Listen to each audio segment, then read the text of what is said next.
আইন শৃঙ্খলার অবনতি ঘটিয়ে কোনো শক্তি মাথাচাড়া দিতে পারবে না বলছে যুবদল। ফ্যাসিবাদের বিরুদ্ধে বার্তা বৈষম্য বিরোধীদের। সোহাগ হত্যার প্রতিবাদে শিবিরের মিছিল। হত্যা নৃশংসতার বিরুদ্ধে নির্লিপ্ত নয় আইন শৃঙ্খলা বাহিনী, দাবি স্বরাষ্ট্র উপদেষ্টার। মিটফোর্ড খুনে জড়িতদের মামলা যাবে দ্রুত বিচার ট্রাইব্যুনালে।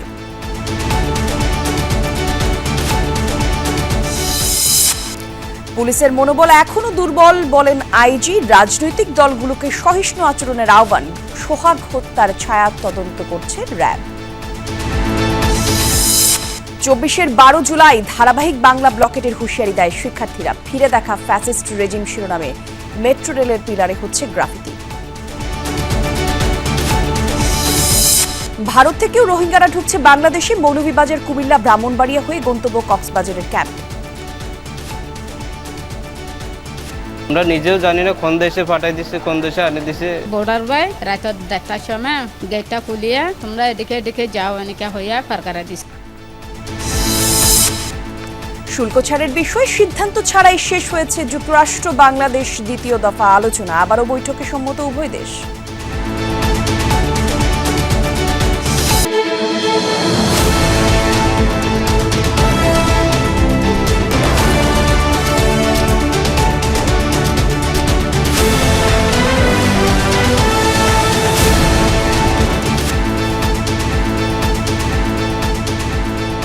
শিরোনামগুলো দেখছিলেন। এছাড়াও দেশ বিদেশের আরও খবর নিয়ে দুপুরের বাংলাদেশে আপনাদের সঙ্গে আছি আমি জান্নাতুল কলি। তরুণদের মধ্যে জাতীয়তাবাদী আদর্শের জনপ্রিয়তা বাড়ছে দেখে একটি গোপন সংগঠন উদ্দেশ্যমূলকভাবে বিভ্রান্তিমূলক কর্মকাণ্ড চালাচ্ছে, এই অভিযোগ করেছেন যুবদল সভাপতি আব্দুল মোনায়েম মুন্না। তিনি সকলকে সতর্ক করে বলেন, আইন শৃঙ্খলার অবনতি ঘটিয়ে যেন কোনো অগণতান্ত্রিক শক্তি মাথাচাড়া দিতে না পারে সে বিষয়ে সবাইকেই সজাগ থাকতে হবে। সকালে এক সংবাদ সম্মেলনে যুবদল কর্মী সোহাগকে প্রকাশ্যে দিবালোকে হত্যা এবং নৃশংসতার তীব্র নিন্দা জানায় যুবদল ও ছাত্রদল। আইন শৃঙ্খলা পরিস্থিতি এবং সাম্প্রতিক সহিংসতায় উদ্বেগ জানিয়েছে যুবদল, স্বেচ্ছাসেবক দল এবং ছাত্রদলের শীর্ষ নেতারা। যুবদল সভাপতি বলেছেন, অভিযুক্ত ৫ জনকে সংগঠন থেকে আজীবনের জন্য বহিষ্কার করা হয়েছে। মুন্না অভিযোগ করেন, ঘটনার সিসি ক্যামেরা ফুটেজ দেখে দেখা গেলেও ৩ জনকে বাদ দিয়ে মামলায় অন্য ৩ জনকে আসামি করা হয়েছে। আর এর পেছনে কোনো উদ্দেশ্য আছে কিনা তা খতিয়ে দেখা হবে। মুন্না দাবি করেন, যুবদল দায়িত্বশীল রাজনীতিতে বিশ্বাসী আর কোনো ঘটনা ঘটলে তাৎক্ষণিক ব্যবস্থা নেয়। খুলনায় যুবদল কর্মীকে রক কেটে হত্যার ঘটনায় সরকার এবং প্রশাসনের নীরবতা নিয়েও প্রশ্ন তোলেন সংবাদ সম্মেলনে। দাবি করা হয়, রক কাটার রাজনীতির ইতিহাস একটি নির্দিষ্ট দলের, আর এসব ঘটনার পেছনে প্রশাসনিক ব্যর্থতা রয়েছে। আমরা ৫ জনকে গতকাল সংগঠন থেকে আজীবনের জন্য বহিষ্কার করেছি এবং আইন শৃঙ্খলা রক্ষাকারী বাহিনীকে আমরা জোর দাবি জানিয়েছি, উদাত্ত আহ্বান জানিয়েছি তাদেরকে অবিলম্বে অতি দ্রুত গ্রেপ্তার করে আইনের আওতায় আনার জন্য। নতুন বাংলাদেশে কাউকে ফ্যাসিবাদ কায়েম করতে দেওয়া হবে না, এই হুঁশিয়ারি দিয়েছে বৈষম্য বিরোধী ছাত্র আন্দোলন। সারা দেশের রাজনৈতিক ছত্রছায়ায় চাঁদাবাজি, দখলদারি, হামলা এবং খুন পরিস্থিতি নিয়ে সংবাদ সম্মেলন করে বৈষম্য বিরোধী ছাত্র আন্দোলন। ঢাকা বিশ্ববিদ্যালয়ের রাজু ভাস্কর্যে এক ব্রিফিংয়ে বৈষম্য বিরোধী ছাত্র আন্দোলনের সভাপতি রিফাত রশিদ দাবি করেন, প্রতিটি মামলার পেছনে একটি রাজনৈতিক দল জড়িত। আর এ সময় ব্যবসায়ী সোহাগ হত্যার প্রতিবাদে সন্ধ্যা ৭টায় শাহবাগে মশাল মিছিলের কর্মসূচির ঘোষণা দিয়েছেন তিনি। খুন করে সেই লাশের উপর নৃত্য করা, এগুলো আমরা শুনেছি আইয়ামে জাহেলিয়াতের সময়ে। সেই আইয়ামে জাহেলিয়াত ফিরিয়ে আনার বাংলাদেশের যে অপচেষ্টা, যে ষড়যন্ত্র, এই ষড়যন্ত্র চলমান। আমাদের তো গলায় পাড়া দিয়ে আমাদেরকে তো মৃত্যুর ভয় দেখিয়ে এগুলা করে তো লাভ নাই। মরণের ভয় তো আমরা গত বছর জুলাইতেই শেষ করে দিয়ে আসছি। পুরান ঢাকার মিটফোর্ড হাসপাতালের সামনে যুবদল কর্মী ও ব্যবসায়ী সোহাগকে প্রকাশ্যে পাথর মেরে হত্যার প্রতিবাদ এবং সারা দেশে চলমান চাঁদাবাজি ও সন্ত্রাসী কর্মকাণ্ডের বিরুদ্ধে বিক্ষোভ মিছিল করেছে ঢাকা মহানগর দক্ষিণ ছাত্র শিবির। আর শনিবার বেলা 11টার দিকে জগন্নাথ বিশ্ববিদ্যালয়ের কেন্দ্রীয় শহীদ মিনার থেকে শুরু হয় এই বিক্ষোভ মিছিল। মিছিলটি রায়সাহেব বাজার এবং তাঁতি বাজার অতিক্রম করে মিটফোর্ড হাসপাতালের সামনে পৌঁছায়। পরে মিটফোর্ড হাসপাতালের সামনে সংক্ষিপ্ত সমাবেশের মাধ্যমে কর্মসূচিটি শেষ হয়।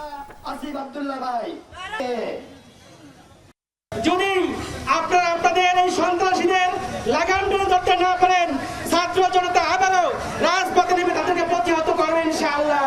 কেউ যদি আবার মাথা চা দেয় ফ্যাসিস্ট হওয়ার জন্য, কিভাবে ফ্যাসিস্টদের দমন করতে হয় এদেশের ছাত্র জনতা তা জানে। আমরা বলতে চাই, জুলাইয়ের প্রজন্ম বেঁচে থাকতে আমরা তাদের এই স্বপ্ন বাস্তবায়ন হতে দিব না। আইন শৃঙ্খলা বাহিনীর নির্লিপ্ত ভূমিকা পালন করছে না বলে দাবি করেছেন স্বরাষ্ট্র উপদেষ্টা জাহাঙ্গীর আলম চৌধুরী। তিনি বলেন, মিটফোর্ডের ঘটনায় জড়িতদের আইনের আওতায় আনতে আইন শৃঙ্খলা বাহিনী ব্যবস্থা নিচ্ছে। সকালে ঢাকা জেলা পুলিশ লাইন এবং রিজার্ভ ফোর্স কার্যালয় পরিদর্শনকালে এসব কথা বলেন তিনি। উপদেষ্টা আরও বলেন, বিচার প্রক্রিয়ায় ধীরগতির দায় আইন শৃঙ্খলা বাহিনীর নয়, সবাই খুব অসহিষ্ণু হয়ে গেছে উল্লেখ করে উপদেষ্টা বলেন, আইন যাতে কেউ নিজের হাতে তুলে না নেয় তা ঠেকাতে ব্যবস্থা নেবে আইন শৃঙ্খলা বাহিনী। চাঁদপুরের ঘটনায় অভিযুক্তকে গ্রেফতার করা হয়েছে বলে জানিয়েছেন স্বরাষ্ট্র উপদেষ্টা।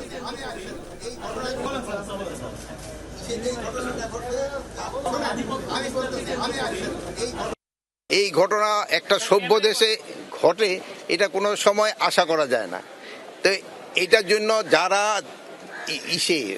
দায়ী এদের কিন্তু আমরা আইনের আওতায় অলরেডি 5 জন, গত রাত্রেও একজন ধরা হয়েছে, এর আগেও 2 জন হাতিয়ার শহর র্যাব ধরছে, 2 জন এই মেট্রোপলিটন পুলিশ ধরছে, আরও একজন রাত্রে মেট্রোপলিটন পুলিশ ধরছে, এবং ডিবি টিমগুলি বিভিন্ন জায়গায় কর্মরত আছে এবং অন্যান্য যারা আছে সবাই যেন আইনের আওতায় নিয়ে আসে। এদিকে আইন উপদেষ্টা আসিফ নজরুল বলেছেন, রাজধানীর মিটফোর্ডে ব্যবসায়ী সোহাগ হত্যা মামলায় দায়ীদের বিরুদ্ধে দ্রুত মামলা বিচার ট্রাইব্যুনালে হস্তান্তর করা হবে। আর এই ঘটনায় এখন পর্যন্ত 5 জনকে গ্রেফতার করা হয়েছে। সকালে নিজ ভেরিফাইড ফেসবুক পেজে এমনটা জানিয়েছেন তিনি। উপদেষ্টা বলেন, মিটফোর্ডের নারকীয় হত্যাকাণ্ডের দ্রুত বিচার সরকারের বদ্ধপরিকর, আর পুলিশ সর্বোচ্চ গুরুত্ব দিয়ে তদন্ত শুরু করেছে, এমনটাও জানিয়েছেন তিনি। একই সাথে বলেছেন, দ্রুত বিচার ট্রাইব্যুনাল আইন 2002 এর ধারা 10-এর অধীনে দ্রুততম সময়ের মধ্যে বিচার ব্যবস্থা করা হবে। জুলাই গণ অভ্যুত্থানের পর এখনও পুলিশ বাহিনীর মনোবল দুর্বল, শতভাগ কাজ করতে পারছে না। সকালে সাংবাদিকদের এসব কথা বলেন আইজিপি বাহারুল আলম। বলেন, বড় বড় রাজনৈতিক দলগুলোর কাছ থেকে সহিষ্ণু আচরণ আশা করেন তিনি। সারা দেশে বিশেষ করে ঢাকায় আধিপত্য বিস্তারকারীদের তালিকা তৈরির কাজ চলছে বলেও জানিয়েছেন পুলিশের মহাপরিদর্শক। দীর্ঘ 15 বছরে এত জটিল হয়েছে, এখন এই কয়েক মাসে আমাদের পক্ষে সবকিছু একেবারে সমাধান করে বের হয়ে আসাটা আসলে সম্ভব হচ্ছে না, কিন্তু আমরা সর্বোচ্চ চেষ্টাটা করছি। এইরকম একটা ট্রমাটিক এক্সপিরিয়েন্সের পরে এই আমার ফোর্সটাকে গুছাইয়া তাদেরকে 100% ইফেক্টিভ করা, এই জায়গাটাই কিন্তু আমি এখনো সন্তুষ্ট না। আপনারা যাই বলেন, I am still in the process. মিটফোর্ডে হত্যার ঘটনায় ছায়া তদন্ত করছে র্যাব, আর এই ঘটনায় এ পর্যন্ত 5 জনকে গ্রেফতার করেছে আইন শৃঙ্খলা বাহিনী। এসব তথ্য জানিয়ে মব ভায়োলেন্সে জড়িত না হতে দেশবাসীর প্রতি অনুরোধ জানিয়েছেন র্যাবের মহাপরিচালক AKM শহীদুর রহমান। দুপুরে কারওয়ান বাজার র্যাব মিডিয়া সেন্টারে এক ব্রিফিংয়ে এসব কথা বলেন তিনি। বলেন, মিটফোর্ডের ঘটনাটি ছায়া তদন্তের মাধ্যমে ডিএমপিকে সহায়তা করবে র্যাব। জড়িত সবাইকে দ্রুত আইনের আওতায় আনা যাবে। ছিনতাই, চাঁদাবাজির মতো অপরাধ নিয়ন্ত্রণে র্যাব মাঠে আছে বলেও আশ্বস্ত করেছেন তিনি। ওই হত্যাকাণ্ডের সঙ্গে সরাসরি সম্পৃক্ত 2 জনকে আমরা গ্রেপ্তার করি। তারা হলো একজন লম্বা মুনির আর একজন হলো আলমগীর। এই অভিযান আমাদের চলমান আছে। এর সাথে সম্পৃক্ত যারা আছে তাদের সকলকেই দ্রুত গ্রেপ্তার করে আইনের আওতায় আনব। বাংলাদেশ সেনাবাহিনীও এই অভিযানের সাথে সম্পৃক্ত আছে এবং ঢাকা মেট্রোপলিটন পুলিশও তাদের অভিযান অব্যাহত রেখেছে। রাজধানীর ঢাকার মিটফোর্ডের যুবদল কর্মী এবং ব্যবসায়ী সোহাগ হত্যার প্রতিবাদে দেশের বিভিন্ন স্থানে বিক্ষোভ মিছিল হয়েছে। নাটোরে বৈষম্য বিরোধী ছাত্র আন্দোলনের উদ্যোগে শহরের কানাইখালী থেকে বিক্ষোভ মিছিল বের করা হয়। এরপর সংক্ষিপ্ত সমাবেশে বক্তারা সোহাগকে নৃশংসভাবে হত্যার প্রতিবাদ এবং জড়িতদের সকলের দৃষ্টান্তমূলক শাস্তির দাবি জানান। একই সাথে সকল সন্ত্রাসী এবং চাঁদাবাজদের গ্রেফতারের দাবি তোলেন বিক্ষোভকারীরা। গোপালগঞ্জেও ব্যবসায়ী সোহাগ হত্যার প্রতিবাদে বিক্ষোভ মিছিল হয়েছে। সকালে গোপালগঞ্জ মেডিকেল কলেজ একাডেমি ভবনের সামনে থেকে মিছিলটি শুরু হয়। এ সময় শিক্ষার্থীরা সোহাগ হত্যার সাথে জড়িত সকলকে অবিলম্বে গ্রেফতার এবং দৃষ্টান্তমূলক শাস্তির দাবি জানান।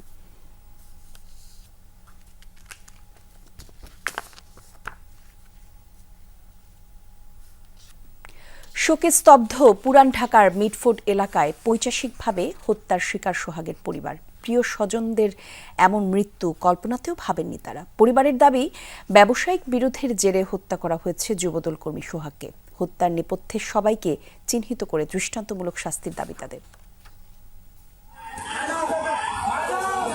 ঘটনাটি 9 জুলাই গেল বুধবারের। সিসি ক্যামেরা আর মোবাইলে ধারণকৃত ফুটেজে উঠে আসে কতটা নৃশংসভাবে একজন মানুষকে হত্যা করা যায়। শুধু হত্যাই নয়, নিথর দেহের উপর রীতিমতো চলে পৈশাচিকতা।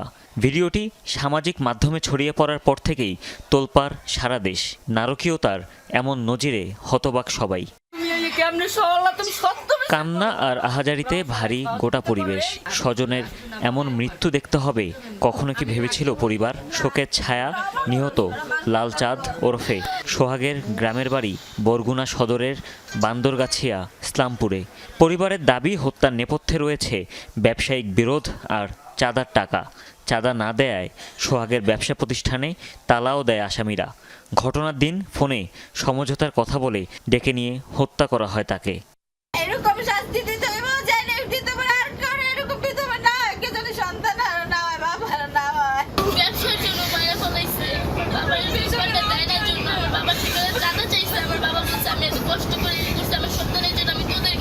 যখন ওরা তালা দিয়ে দিচ্ছিল, মামাই বাসায় ছিল, ফয়সাল নামের একজন লোক আমাকে কল দিয়েছে যে তুমি দোকানে আসো, তোমার তালা দিয়ে দিচ্ছি, তোমার তালা ভাঙতে হবে। মামা বলছে যে ওইখানে তো প্রচুর লোক, আমি কি একা আসবো না লোকজন নিয়ে আসবো।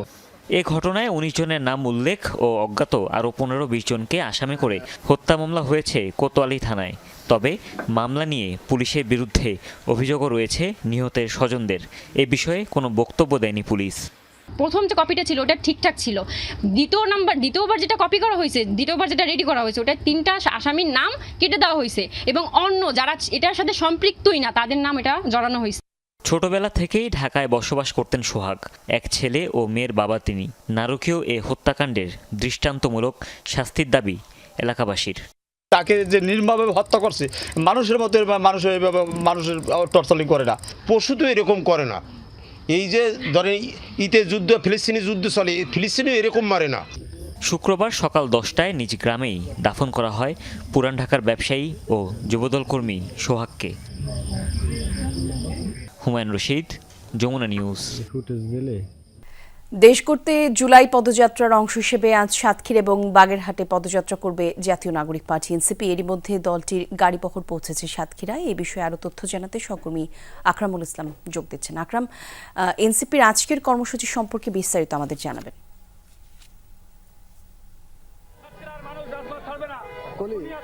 এনসিপির যে কেন্দ্রীয় নেতারা এখনই কিন্তু সাতক্ষীরা শহরে পৌঁছেছে। এখন সাতক্ষীরা শহরের যে আমতলা এলাকা, মূলত এই আমতলা এলাকায় কিন্তু যে কেন্দ্রীয় নেতৃবৃন্দ আমরা যেটি জানছি, নাহিদ, আসিফ, হাসনাতরা কিন্তু এখানে গাড়ি থেকে নামবেন এবং যে জুলাই পদযাত্রা মূলত এখান থেকে শুরু হলো মাত্র।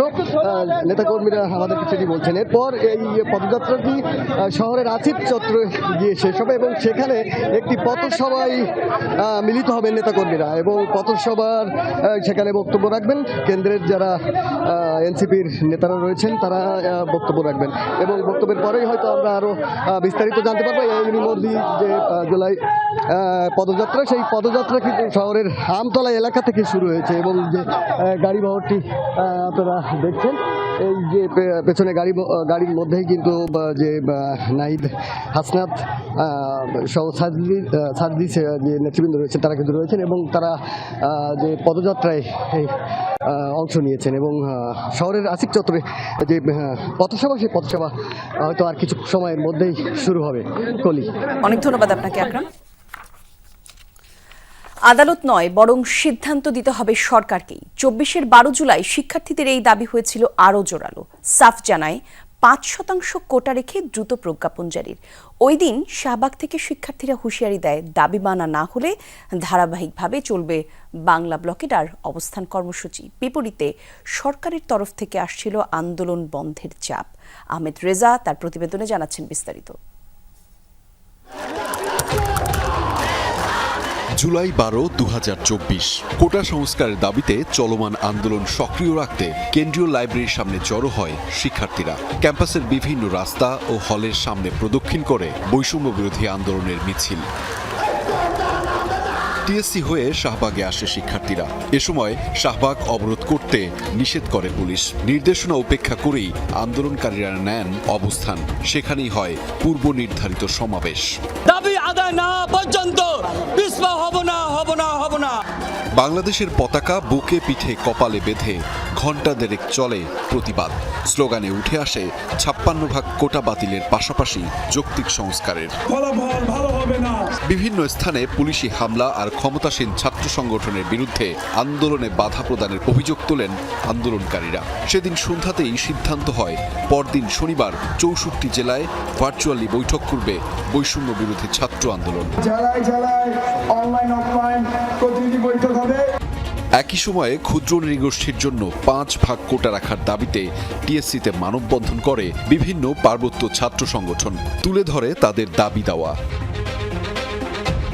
এদিকে আন্দোলনকারীদের উপর হামলার প্রতিবাদ আর কোটা সংস্কারের দাবিতে দেশের বিভিন্ন স্থানে বিক্ষোভ করেছিল শিক্ষার্থীরা। রাজশাহী বিশ্ববিদ্যালয়ের কেন্দ্রীয় লাইব্রেরির সামনে জড়ো হয় আন্দোলনকারীরা, করে রেললাইনও অবরোধ। চট্টগ্রামের 16 শহর স্টেশন থেকে মিছিল নিয়ে বেরোয় বিভিন্ন প্রতিষ্ঠানের শিক্ষার্থীরা। ক্যাম্পাসে খুলনা বিশ্ববিদ্যালয়ের শিক্ষার্থীরাও পালন করে কর্মসূচি। মশাল মিছিল করে জাহাঙ্গীরনগর বিশ্ববিদ্যালয়ের ছাত্রছাত্রীরাও। সে সময় নেতৃত্বদানকারীদের দাবি আন্দোলন বন্ধে সরকারের তরফ থেকে আসছিল নানামুখী চাপ। আমাকে ডেকে নেওয়া, নাহিদকে ডেকে নেওয়া, আসিফকে আলাদাভাবে ডেকে নেওয়া, আমাদেরকে বারবার প্রেশার দেওয়া, আমাদের মোটিভ কি, রাজনৈতিক ব্যাকগ্রাউন্ড কি, ফ্যামিলি ব্যাকগ্রাউন্ড কি, এই বিষয়গুলো তখন থেকে আসলে স্ক্রিনিং করা শুরু হয়। বরং এই আন্দোলনকে যে কোনো রাজনৈতিক দলের ফেসিলিটেট করা উচিত ছিল, কিন্তু সাধারণ আন্দোলনকে ভয় পাওয়ার যে জনভীতি একটা ছিল, সেটাই ছাত্রলীগের মধ্যে তখন দেখা যেত। কিন্তু নতজানু না হয়ে দাবি আদায়ের লড়াই ও অবরোধ চালিয়ে যাওয়ার ইঙ্গিত দিয়ে রাখেন আন্দোলনকারীরা। আহমেদ রেজা, যমুনা নিউজ, ঢাকা। জুলাই অভ্যুত্থানের বর্ষপূর্তির সামনে রেখে মেট্রো রেলের পিলারে আঁকা হচ্ছে গ্রাফিতি। ফিরে দেখা ফ্যাসিস্ট রেজিম শিরোনামে শেখ হাসিনার 1.5 দশকের শাসনামলের সমালোচিত সব ঘটনা স্থান পাচ্ছে তাতে। 5 আগস্টের আগেই কাজ শেষ করতে দৃষ্টি উপেক্ষা করেই আওয়ামী লীগ সরকারের নিপীড়ন নির্যাতনের চিত্র আঁকছেন চারুশিল্পীরা। বিস্তারিত জানাচ্ছেন তানভীর সিদ্দিক টিপু, ছবি তুলেছেন রাকিবুল ইসলাম। রাজধানীর কারওয়ান বাজার মেট্রো রেল স্টেশন থেকে ফার্মগেটের দিকে সড়ক পথে গেলেই দেখা মিলবে সব চিত্রকর্মের। ফিরে দেখা ফ্যাসিস্ট রেজিম শিরোনামে মেট্রো রেলের পিলারে পিলারে গ্রাফিতিতে ফুটিয়ে তোলা হচ্ছে শেখ হাসিনার 15 বছরের শাসনামল। কারাগারে রুদ্ধ খালেদা জিয়া, 24-এর অভ্যুত্থান, কোটা সংস্কার বা নিরাপদ সড়কের দাবিতে রাজপথে শিক্ষার্থীদের আন্দোলন, আলোচিত তনু কিংবা সীমান্তে ফেলানির হত্যাকাণ্ড, বিশ্বজিৎ হত্যা কিংবা ইলিয়াস আলীর গুম, শাপলা চত্বরের হত্যাকাণ্ড, বিনা প্রতিদ্বন্দ্বিতার নির্বাচন। বাদ পড়েনি আওয়ামী সরকারের নিপীড়ন নির্যাতনের কোনো চিত্রই। প্রত্যেক পিলারের এক পাশে শাল ও শিরোনাম, বাকি 3 পাশে সে বছরের 3টি আলোচিত ঘটনা চিত্রায়িত হচ্ছে।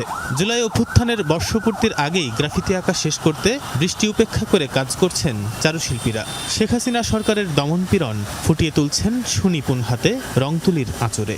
এখানে আমরা আবরার হত্যা, তনু হত্যা, ইলিয়াস আলী গুম, বিগত ফ্যাসিস্ট আমলে যেসব অনিয়মগুলো হয়েছিল আসলে সেগুলো আমরা আমাদের চিত্রকরণের মধ্যে তুলে ধরলাম। আয়না ঘরে যাদের রাখছে ওদেরকেও ছবি দেওয়া হয়েছে, গুমের ছবি দেওয়া হয়েছে, তারপরে দেশ ছেড়ে চলে গেছে ওইটারও ছবি দেওয়া হয়েছে। এসব চিত্রকর্ম তৈরিতে সহযোগিতা করছে ঢাকা উত্তর সিটি কর্পোরেশন। মেট্রো রেলের এসব পিলারের পাশাপাশি রাজধানীর যেখানে সেখানে পোস্টার না লাগাতে রাজনৈতিক দলসহ নগরবাসীকে অনুরোধ ডিএনসিসি প্রশাসকের। আমরা প্ল্যান করছি যে শহরের বিভিন্ন জায়গায় পোস্টার লাগানোর স্ট্যান্ড দিয়ে দিব আমরা, তখন সেই জায়গার মধ্যে ফ্রি লাগাতে পারবেন। কিন্তু পুরো শহরে পোস্টার লাগানোর কোনো সুযোগ, এটা আসলে শহরের সম্পূর্ণ শ্রীর পরিপন্থী। পরিষ্কার রাখাটা আমাদের এই শহর, এটা আমাদের ম্যান্ডেট। আমরা আমাদের কাজগুলো করে যাব এবং যারা এই শহরকে নোংরা করছেন তাদেরও তো একটুখানি তাদেরও তো উচিত, এবং আমরা জানি তারাও একটু সুন্দর ঢাকা চান। তো সেক্ষেত্রে পোস্টারগুলো যদি এইসব জায়গায় না লাগান তাহলে এটা দেখতে তো সবার জন্যই ভালো হবে। কারণ বাজার থেকে ফার্মগেট পর্যন্ত প্রথম পর্বের কাজ শেষে বিজয় সরণি থেকে আগারগাঁও স্টেশন পর্যন্ত আঁকা হবে এই গ্রাফিতি। তানভীর সিদ্দিক টিপু, যমুনা নিউজ, ঢাকা। ফেনীর পরশুরাম ও ফুলগাজীতে বন্যা পরিস্থিতির কিছুটা উন্নতি হয়েছে। এখন জলমগ্ন সদর এবং ছাগলনাইয়া নিম্নাঞ্চলের বেশ কিছু জায়গা বানের জলে প্লাবিত হচ্ছে। সদর, দাগনভূঞা এবং ছাগলনাইয়ার নতুন নতুন এলাকা চরম ভোগান্তিতে দিন কাটছে দুর্গত এলাকার বাসিন্দাদের। ফেনী থেকে ফুলগাজী পর্যন্ত যান চলাচল কিছুটা স্বাভাবিক হলেও এখনও পরশুরামের সাথে বন্ধ রয়েছে সড়ক যোগাযোগ। আর মুহুরী এবং কহুয়া একই সাথে সেলোনিয়া নদীর বেড়িবাঁধের 21টি স্থানে ভেঙে প্লাবিত অন্তত 112টি গ্রাম। বাড়িঘরের পানি উঠায় আশ্রয়কেন্দ্রে অবস্থান নিয়েছেন অনেকেই। শুকনো খাবার আর বিশুদ্ধ পানি বিতরণ করছে স্থানীয় প্রশাসন। ফুলগাজী এবং পরশুরামের যেসব এলাকা থেকে পানি নামছে সেখানে স্পষ্ট হতে শুরু করেছে ক্ষয়ক্ষতির চিহ্ন। অতীত থেকে শিক্ষা নিয়ে ফেনীর মুহুরী, কুহু এবং সিলুনিয়া নদীর বাঁধ আরও মজবুত করে সংস্কারের কথা ভাবছে সরকার। এমনটাই বলছে দুর্গত এবং ত্রাণ ব্যবস্থাপনা মন্ত্রণালয়ের উপদেষ্টা ফারুকে আজম। সকালে ফুলগাজী উপজেলার পুরাতন মুন্সিরহাটে একটি আশ্রয়কেন্দ্র পরিদর্শন করেন তিনি। এই সময় উপদেষ্টা বলেন, বাঁধ সংস্কার প্রকল্প সেনাবাহিনীকে দিয়ে বাস্তবায়নের কথা চিন্তা করা হচ্ছে। একটা অভিজ্ঞতা তো আমাদের হয়েছে যে এইরকম বাঁধ এই ধরনের বন্যা পরিস্থিতি মোকাবেলা করতে পারবে না। এটা করতে হলে আরো শক্তিশালী বাঁধ এবং উদ্যোগ আয়োজন প্রয়োজন। আরও কমেছে নোয়াখালীর সদর সুবর্ণচরের বৃষ্টিতে জলাবদ্ধতার পানি। তবে ধীর গতিতে পানি নামছে কবিরহাট এবং কোম্পানিগঞ্জে জলাবদ্ধ রয়েছে নিচু এলাকা। এতে ভোগান্তিতে সাধারণ মানুষ। জলাবদ্ধতায় প্রায় ৮,০০০ হেক্টর জমির আউশ এবং আমন ধানের বীজতলা এবং সবজির ক্ষেত ক্ষতিগ্রস্ত হয়েছে। পানি অপসারণে কাজ করছে প্রশাসন। বন্যা পরিস্থিতির আরও খবর আমরা জেনে নেব। আমরা চলে যাচ্ছি ফেনীর ফুলগাজীতে। সেখান থেকে আমাদের সহকর্মী সাইফুদ্দিন রবিন আমাদের সঙ্গে যোগ দিচ্ছেন। রবিন, প্লাবিত এলাকার সবশেষ পরিস্থিতি একটু আমাদেরকে যদি জানাতেন। একই সাথে প্রত্যন্ত এলাকায় ত্রাণ পৌঁছানো কতটা সহজ, অথবা সেখানকার মানুষ ত্রাণ পাচ্ছে কিনা স্বাভাবিকভাবে, একটু সেই তথ্য যদি দিতেন। কলি, প্রথমে প্লাবন পরিস্থিতির উন্নতি হচ্ছে, পানি নামছে। উজানের ঢল থেকে নেমে আসা গত কয়েকদিনের সেই প্লাবনের পানিগুলো এখন নেমে যাচ্ছে নিম্নাঞ্চল দিয়ে, কিন্তু অনেক জায়গায় এখনও জলাবদ্ধতা সৃষ্টি হয়ে আছে। গত পরশু থেকে রাত থেকে বলা ছিল বৃষ্টি হয়নি, যে কারণে সেই ঝুঁকি শঙ্কা সেখান থেকে মুক্তি মিলেছে। কিন্তু বন্যা পরিস্থিতির উন্নতি সামগ্রিকভাবে এখন জলাবদ্ধতার মুখে সংকটের মধ্যে পড়েছে। যেখানটায় রয়েছি এটি পরশুরাম ফুলগাজী হয়ে পরশুরাম ফেনী সংযোগ সড়ক। সেই সড়কে এখনও যান চলাচল স্বাভাবিক নয়, কেননা সেখানে কিছু কিছু জায়গায় এখনও পানি জমে আছে বা পানি প্রবাহিত হচ্ছে রাস্তার উপর দিয়ে, যে কারণে কিছু যানবাহন চলাচল করলেও বেশিরভাগ যানবাহনই আবার বিকল হয়ে পড়ছে, যার ফলে ছোট ছোট যানবাহনগুলো চলাচল করতে পারছে না আসলে এই সড়ক দিয়ে, যে কারণে যোগাযোগ বিচ্ছিন্নতা সেটি আছেই। এবং ত্রাণের কথা যেটি বলছিলেন, আশ্রয় কেন্দ্রে যারা আশ্রয় নিয়ে আছেন এখনও, তারা ত্রাণ পাচ্ছেন। স্থানীয় প্রশাসনের তরফ থেকে, স্বেচ্ছাসেবীদের তরফ থেকে কিছু কিছু ত্রাণ পৌঁছাচ্ছে, কিন্তু যেসব স্থানীয়রা বন্যা দুর্গতরা আসলে নিজ ঘরে আশ্রয় নিয়ে আছেন কিংবা প্রতিবেশীর ঘরে আশ্রয় নিয়ে আছেন কিংবা দুর্গত এলাকায় রয়েছেন, সেখানে আসলে সামগ্রিকভাবে ত্রাণ বলতে তেমন একটা পৌঁছয়নি, কেননা সেই যোগাযোগ ব্যবস্থারও এক ধরনের অপ্রতুলতা। অর্থাৎ এই অঞ্চলে বিগত বছরের বন্যায় যেভাবে স্পিডবোট নৌকার সংকুলন হয়েছে দেশের বিভিন্ন স্থান থেকে সাধারণ মানুষের অংশগ্রহণের মধ্য দিয়ে, সেটি কিন্তু এবার হয়নি, যার ফলে তাদের কাছে পৌঁছানোটা বেশ কষ্টকর হয়ে পড়েছে। অন্যদিকে আশ্রয় কেন্দ্র থেকে পানি নামতে শুরু করায় অনেকেই নিজ ঘরে ফিরছেন, কিন্তু সেই ঘর কিন্তু এখনও বসবাসের উপযোগী হয়ে ওঠেনি। অনেকের ঘর ক্ষতিগ্রস্ত হয়েছে, আসবাব ক্ষতিগ্রস্ত হয়েছে। সেসব ধকল সামাল দিয়ে কবে নাগাদ আবার স্বাভাবিক জীবনে ফিরবেন সেটি এখনই বলা মুশকিল। অনেক ধন্যবাদ আপনাকে রবিন। এদিকে নোয়াখালী থেকে আমাদের আরেক সহকর্মী বিতাসিম বিল্লাহ সবুজ আমাদের সঙ্গে যুক্ত আছেন। সবুজ, একটু জানাবেন আপনার এখানে জলাবদ্ধ অবস্থার কি খবর, সবশেষ তথ্য কি, অপসারণে কাজ করছে কিনা মানুষজন, সে ব্যাপারে তথ্য থাকলে আমাদেরকে একটু জানাবেন।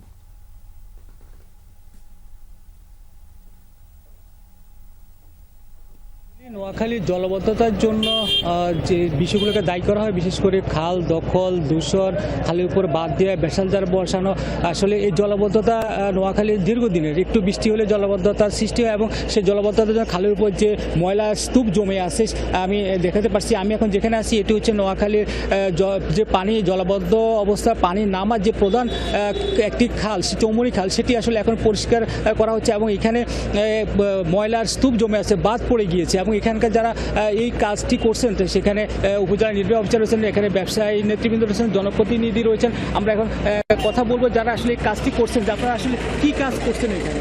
ধন্যবাদ। আপনারা জানেন আমাদের 24-এর বন্যা ক্ষতি না পড়ে আসতে আমরা আবার নতুন করে বন্যার কবলে পড়েছি। আমাদের এলাকায় গতকালকে থেকে প্রায় 1 ফুট পানি বেড়ে প্রায় 3-4 ফুট নিম্নাঞ্চল ডুবে গেছে।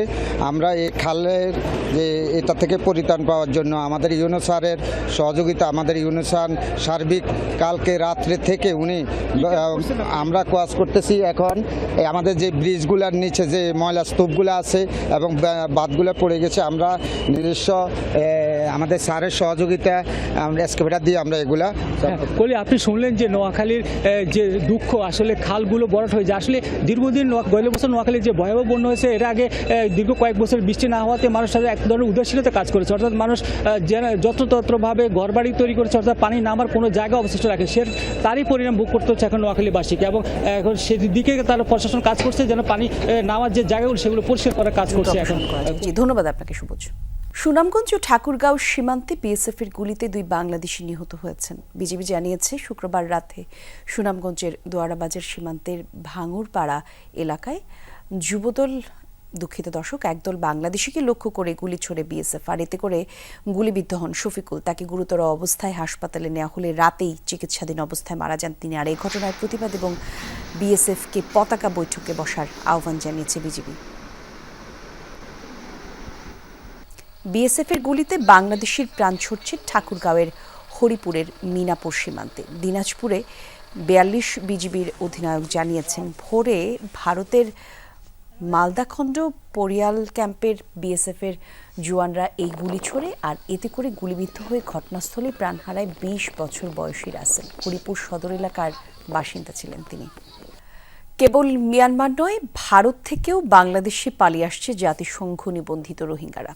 দালালের মাধ্যমে বিভিন্ন রাজ্য থেকে কলকাতা হয়ে 3 মাসে বাংলাদেশে ঢুকছেন হাজারখানেক রোহিঙ্গা। মৌলভীবাজার, কুমিল্লা এবং ব্রাহ্মণবাড়িয়া সীমান্ত হয়ে তাদের চূড়ান্ত গন্তব্য কক্সবাজারের রোহিঙ্গা ক্যাম্পে। যারা পালিয়ে এসেছেন তারা বলছেন, পাক ভারত সংঘাত আর রাজ্যসভার নির্বাচন সামনে রেখে রোহিঙ্গাদের ব্যাপারে কঠোর হয়েছে দেশটি। শরণার্থী ত্রাণ এবং প্রত্যাবাসন কমিশনার বলছেন, মূলত স্বজনদের টান আর ভালো থাকার আশায় আসছেন রোহিঙ্গারা। এহসান আল কুতুবিকে সঙ্গে নিয়ে মাহফুজ মিশুর রিপোর্ট। ক্যামেরায় ছিলেন মাহফুজ মিঠু। বাংলাদেশ ভারত সম্পর্কের টানাপোড়েনে বাড়তি মাত্রা যুক্ত করেছে পুশিন।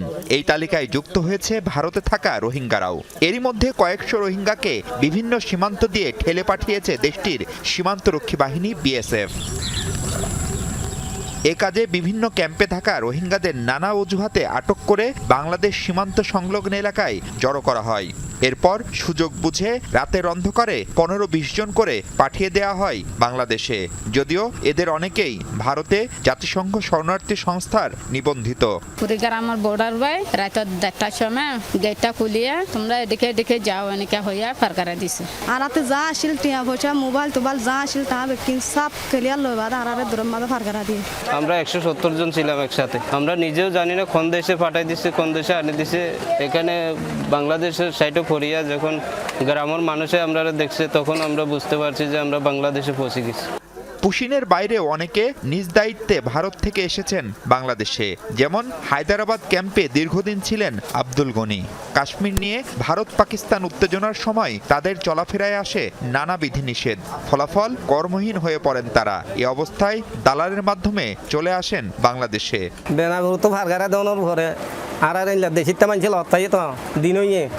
রাজ্য দিন আগে তো মানুষের অত্যায় মানুষ বা চেয়ারম্যান বলে তার কথা দিই গড় তো 15 কিলোমিটার দূরে গেলে ইয়ান তো ধরে জল মারে সামনে আরো হরাবে যাইব আরো তো কই ম্যাং হইরা আগে বুঝি পুশিনের পাশাপাশি স্বেচ্ছায়ও ভারত থেকে আসা রোহিঙ্গাদের খবর জানে বাংলাদেশ সরকারও। নতুন এসব রোহিঙ্গাদের বেশিরভাগই অনিবন্ধিত। আন্তর্জাতিক সহায়তা কমে যাওয়ার এই সংকটময় সময়ে ভারত থেকে আসা রোহিঙ্গারা তাই বাড়তি মাথা ব্যথা বাংলাদেশের জন্য। কিছু রোহিঙ্গা স্বেচ্ছায় এসেছে, সেটি হয়েছে যে তারা যখন ধরপাকড়ের শিকার হচ্ছিল তারা তখন চিন্তা করেছে যে আপাতত তাদের এখন আশ্রয় জায়গা হচ্ছে বাংলাদেশের রোহিঙ্গা ক্যাম্প। ভারত ভালো করেই জানে যে এই লোকগুলোর আবাসস্থল বাংলাদেশ নয়, এরা হচ্ছে আরাকানের বাসিন্দা, কিন্তু কেন বাংলাদেশে পুশ ইন করছে এটি আমাদের সরকার এবং ভারত সরকারের মধ্যে এই বিষয়টি আলোচনা হওয়া দরকার, কারণ এটা তো আমরা ডিজার্ভ করি না। বাংলাদেশ ভারত বিশাল সীমান্তে সরকার কর্মতৎপরতা বাড়ালেও ঠেকানো যাচ্ছে না রোহিঙ্গা অনুপ্রবেশ। এমনটা চলতে থাকলে এই সংকট আরও ঘনীভূত হবে বলে আশঙ্কা। রোহিঙ্গা সংকটে মরার উপর খাড়ার ঘা হিসেবে যুক্ত হয়েছে ভারতে থাকা রোহিঙ্গারা। এরই মধ্যে বেশ কয়েকশত রোহিঙ্গা ভারত থেকে বাংলাদেশে এসে আশ্রয় নিয়েছে আরেকটু ভালো থাকার আশায়। ফলে এই সংকটে বাংলাদেশ যে বৈশ্বিকভাবে মূলত একা সেটি সম্ভবত বলার অপেক্ষা রাখে না। আর তাই গেল দীর্ঘদিন ধরে চলা বাংলাদেশের রোহিঙ্গা কূটনীতিও বড় ধরনের প্রশ্নের মুখে। Mahfuz Mishu, Jamuna news, Kutupalong Rohingya camp, Cox's Bazar. শুল্ক ছাড়ের বিষয়ে কোনো সিদ্ধান্ত ছাড়াই শেষ হয়েছে যুক্তরাষ্ট্র বাংলাদেশ দ্বিতীয় দফা আলোচনা। শুক্রবার ওয়াশিংটনে অনুষ্ঠিত হয়েছে শুল্ক ইস্যুতে তৃতীয় এবং শেষ দিনের বৈঠক। কিছু বিষয়ে দুই দেশ একমত হলেও এখনও অমীমাংসিত রয়ে গেছে কয়েকটি বিষয়। আন্তঃমন্ত্রণালয়ে আলোচনা করতে হবে বলে সিদ্ধান্তে পৌঁছেছে দুই পক্ষই। শিগগিরই দুই দেশের প্রতিনিধিদের মধ্যে আলোচনার সময়সূচি নির্ধারিত হবে বলে জানানো হয়েছে। ভার্চুয়ালি নাকি সামনাসামনি বৈঠক হবে তা নিয়ে সিদ্ধান্ত হয়নি। আলোচনা শেষে আজ দেশের উদ্দেশ্যে রওনা দেবেন বাণিজ্য উপদেষ্টা শেখ বশিরউদ্দিন সহ বাংলাদেশ দলের প্রতিনিধিরা। নির্ধারিত সময়ের মধ্যে ইতিবাচক সিদ্ধান্তের বিষয়ে আশাবাদী তারা। যুক্তরাষ্ট্র বাংলাদেশ 3 দিনের বৈঠক সমন্বয় করেছে ওয়াশিংটন ডিসির বাংলাদেশ দূতাবাস। বিশ্ব স্বাস্থ্য সংস্থার দক্ষিণ পূর্ব এশিয়ার আঞ্চলিক পরিচালক সাইমা ওয়াজিদ পুতুলকে অনির্দিষ্টকালের জন্য বাধ্যতামূলক ছুটিতে পাঠানো হয়েছে। বৈশ্বিক স্বাস্থ্যনীতি বিষয়ক সংস্থা হেলথ পলিসি ওয়াচের প্রতিবেদনে জানানো হয়েছে এই তথ্য। পুতুলের বিরুদ্ধে বাংলাদেশ দুদকের মামলা চলমান থাকায় নেওয়া হয়েছে এমন পদক্ষেপ। শুক্রবার থেকে কার্যকর হয়েছে তার ছুটি। গেল বছরের শুরুতে ডব্লিউএইচওর এই পদে যোগ দেন পুতুল। অভিযোগ রয়েছে তৎকালীন প্রধানমন্ত্রী এবং তার মা শেখ হাসিনার রাজনৈতিক প্রভাবেই পদটি বাগিয়ে নিয়েছেন তিনি। আর 4 মাস আগে প্রতারণা এবং জালিয়াতি একই সাথে ক্ষমতা অপব্যবহারের অভিযোগে পুতুলের বিরুদ্ধে 2টি মামলা করে বাংলাদেশ দুর্নীতি দমন কমিশন দুদক। অভিযোগে বলা হয় ডব্লিউএইচও নিয়োগ পেতে প্রচারণার সময় নিজের একাডেমিক রেকর্ড নিয়ে ভুয়া তথ্য ব্যবহার করেছেন পুতুল, যা বাংলাদেশ দণ্ডবিধি 468 এবং 471 ধারায় লঙ্ঘন। চলতি বছরের জানুয়ারিতে এই ব্যাপারে তদন্ত শুরু করে দুদক।